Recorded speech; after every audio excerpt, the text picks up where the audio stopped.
ભાવનગરના રૂવા ગામની બાલમંદિર શાળાના મધ્યાહન ભોજનમાંથી ઈયળ નીકળી છે। બાળકોને પીરસાતા ભોજનમાં ઈયળ જોવા મળી।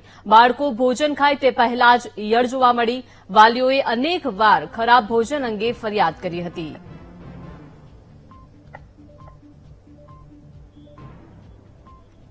વધુ માહિતી મેળવીએ સંવાદદાતા નીતિન પાસેથી। નીતિન, ભાવનગરના રૂવા ગામની આ ઘટના જ્યાં બાલમંદિર શાળાના મધ્યાહન ભોજનમાંથી ઈયળ નીકળી છે। વાલીઓએ પણ અનેક વખત આ ભોજનને લઈને ફરિયાદ પણ કરી ચૂક્યા છે।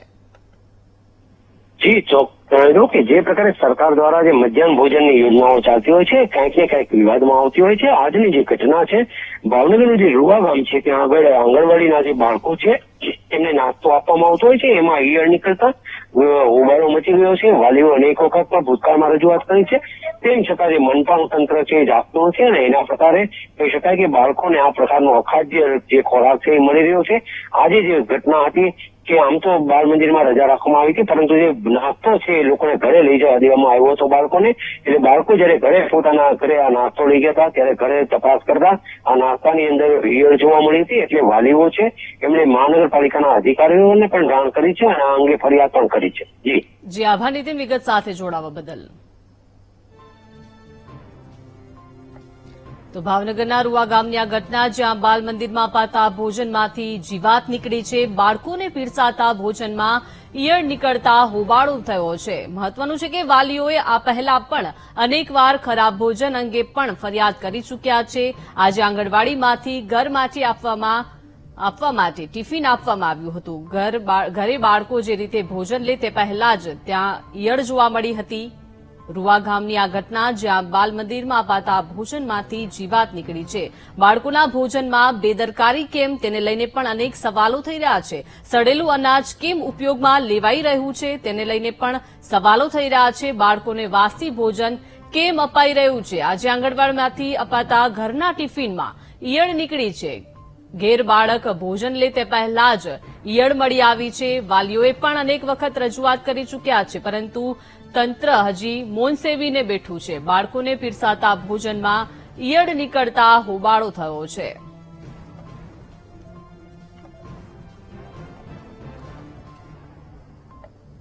તો આજે આંગણવાડીમાંથી ઘરમાંથી આપવામાં આવતા ટિફિનમાં બાળક ભોજન લે તે પહેલા જ ઈયળ નીકળી છે। બાળકોના સ્વાસ્થ્યને લઈને પણ અનેક સવાલો ઉભા થઈ રહ્યા છે। આ રીતે બાળકોને વાસી ભોજન કેમ અપાઈ રહ્યું છે। બાળકોને ભોજન પીરસતી વખતે કોઈનું ધ્યાન ન ગયું।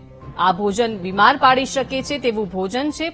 વાલીઓએ પણ અનેક વખત રજૂઆત કરી ચૂક્યા છે અને ફૂડ પોઈઝનિંગને પણ થઈ શકે છે બાળકોને, અને આ જ રીતે અનેક વખત વાલીઓ ખરાબ ભોજનને લઈને ફરિયાદ કરી ચૂક્યા છે।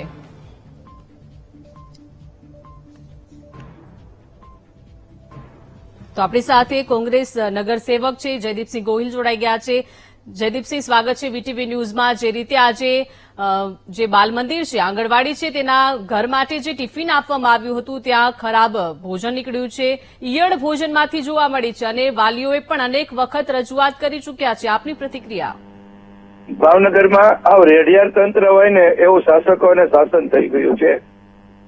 અવારનવાર અમે સામાન્ય સભામાં ચર્ચા કરેલી અક્ષર પાત્રની જયારે વાત કરીને તો એના તેલમાં ભેળસેળ ઝડપાણું, કોર્પોરેશને દંડ કર્યો। અમે જયારે સામાન્ય સભામાં ચર્ચા થઈ ને મેયરે એમ કીધું હતું કે હવે પછી હલકી ગુણવત્તાનો ખોરાક ક્યાંય પણ નહીં આવે।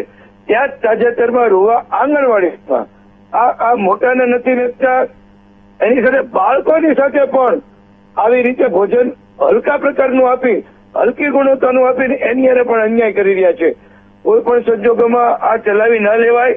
કમિશનર શ્રી અત્યારે કામગીરી કરતા હોય છે દબાણની, પણ ખરેખર આવી કામગીરી પણ એને કરવી જોઈએ। હલકી ગુણવત્તાનો ખોરાક છે નાના નાના ભૂલકાઓને આપે અને માંદા પડે। આ મંદીમાં ભાવનગરની અંદર ધંધા રોજગાર તો છે નહીં, દવાખાનાનો ખર્ચ પણ આવા ગરીબ ભૂલકાઓને પોસાય એવો નથી। માટે ઝડપથી આવી જ્યાં કાંઈ શક્ય રહી હોય ને એ સુધારવી જોઈએ। મોટા મોટા ટાઈપાલક્ષી કાર્યક્રમ આપવાને બદલે આંગણવાડીમાં ખાસ ખોરાકીમાં ધ્યાન રાખવું જોઈએ એવું ચોક્કસ અમારું માનવું છે। જી આભાર જયદીપસિંહ, વીટીવી ન્યૂઝ સાથે જોડાયા તે બદલ। તો જે રીતે વાલીઓને રજૂઆતને ધ્યાનમાં નથી લેતા તેને પણ લઈને અનેક સવાલો થઈ રહ્યા છે. બાળકોના ભોજનમાં આ રીતે બેદરકારી સામે આવી છે. સડેલું અનાજ કેમ ઉપયોગમાં લેવાય છે તેને લઈને પણ સવાલો થઈ રહ્યા છે.